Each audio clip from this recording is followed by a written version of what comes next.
Hello and welcome to this video. In this video, we will look at the way different events are unfolding that are adding different pieces to the jigsaw puzzle of the housing market in USA.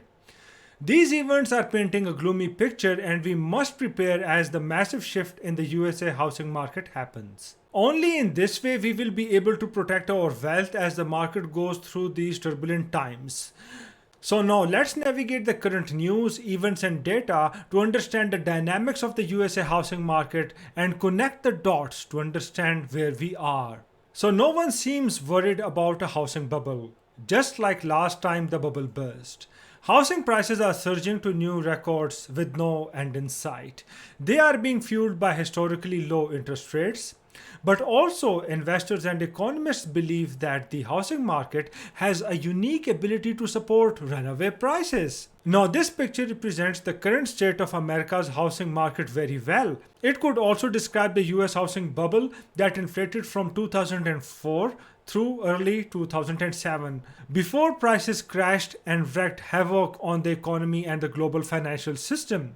The biggest body blow that the US economy had suffered since the Great Depression. It produced massive prolonged unemployment and the greatest destruction of household wealth in the nation's history. And the problem is that most economists and investors aren't focused on the housing market right now. Their attention is on other factors dodging the economy, such as labor shortage, decades high inflation, supply chain disruptions, and of course the ongoing pandemic. I would agree that these factors are partly the cause of all of those problems. But as we say, the devil is in the details, so we have to look beyond what is obvious to get a well-rounded idea of the big picture of USA housing market. And it is typical of any bubble that the intellect of people is overshadowed by euphoria and the herd mentality, and they end up believing that this time it is different. Different dynamics are at play this time, and everyone cannot be wrong. While the fact is that most investors and people are not prepared, and when the bubble bursts, their hard-earned money evaporates in the air of optimism, greed, herd mentality, and euphoria. If you have liked the content of the video so far, smash the like button and subscribe to my channel since I will announce a big giveaway after reaching the 2000 subscribers. I am already grateful to all my viewers for their support. For those of you who are new to this channel, I am Dr. Subail Khan from subail.com, and on this channel, my endeavor is to help you in making your money work harder, smarter, and in long term. So I don't have a slightest of doubt that we are in a housing bubble and the housing market is going to crash, and this is evident from the values decline faced by housing markets of many states. But don't just take my word for it. Zillow, which is the largest real estate company in USA, is trying to get rid of all the properties in the fall of 2021. It is a definite sign that things are not looking good for the US housing market.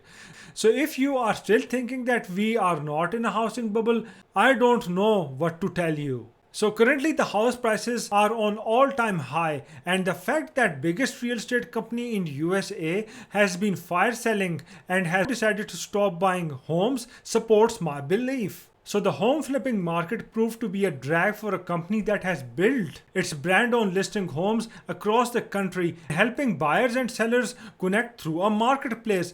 The company said on Monday that it would stop buying houses through the end of the year, citing tighter labor and supply markets. According to Jeremy Wexman, who is Zillow's operating chief, we are operating with a labor and supply constrained economy inside a competitive real estate market, especially in the construction, renovation, and closing spaces. We have not been exempt from these market and capacity issues, and we now have an operational backlog for renovations and closings. Now, in my opinion, this statement is light years away from the reality. Also, we know that when everything is fine in the news, we have to look at the other side of the coin. Now, USA is big, and in some states, the situation might spiral into a chaos earlier before the flames of this mess engulfs the whole of USA and evaporates the hard-earned wealth of millions of people, which is typical of any bubble.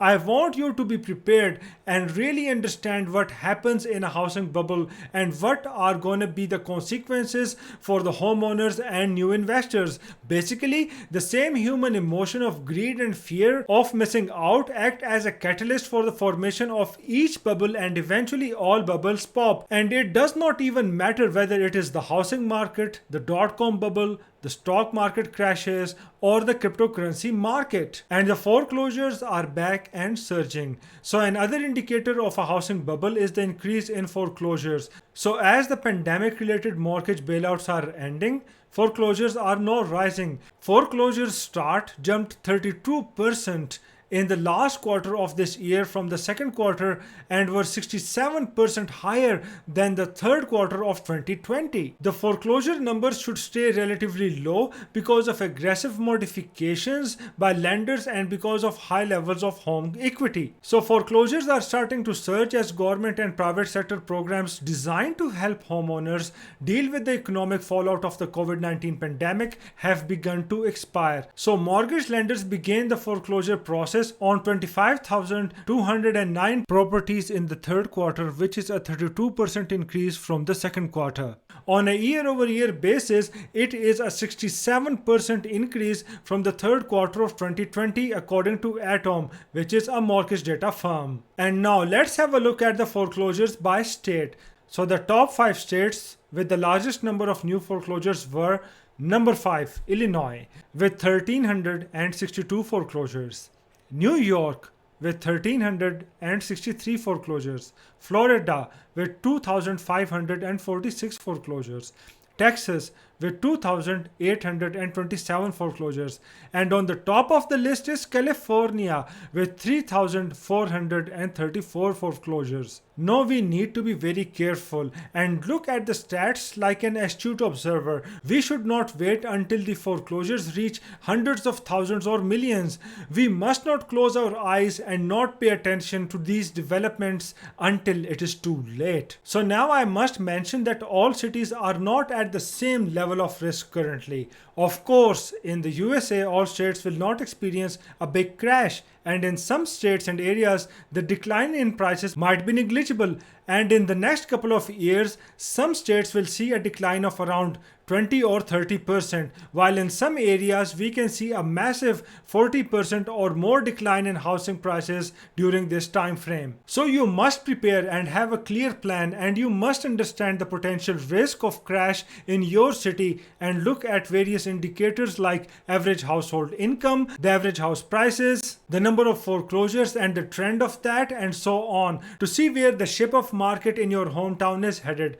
When you understand the factors contributing to the risk of crash in your city, you will be able to gauge how much the house prices can potentially go down. If the prices are going down by 20, 30 or 40%, you definitely don't want to be buying today. However, if you are a potential real estate investor who wants to pick up some good deals on the cheap over the next couple of years, maybe you will be motivated to target the cities with the highest decrease in house prices after the crash. Now, we are indeed in interesting times. As the Fed prints more money and obliterates the purchasing power of the US dollar, the cost of living for the middle class or working class becomes unbearable. Now, the top 1% of the wealthy people own more wealth than the bottom 60% of the people, and before that number was 50%. So I believe in coming years the inflation is going to get worse and the interest rates will go up. As a result, even with a 2 or 3% rise in the interest rates, we will see many people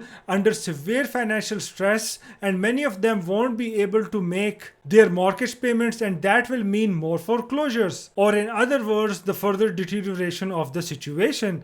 Please let me know in the comments below, what do you think about the housing market in the USA right now? And also, in your opinion, where the housing market is headed and where do you see it in 2022 and 2023?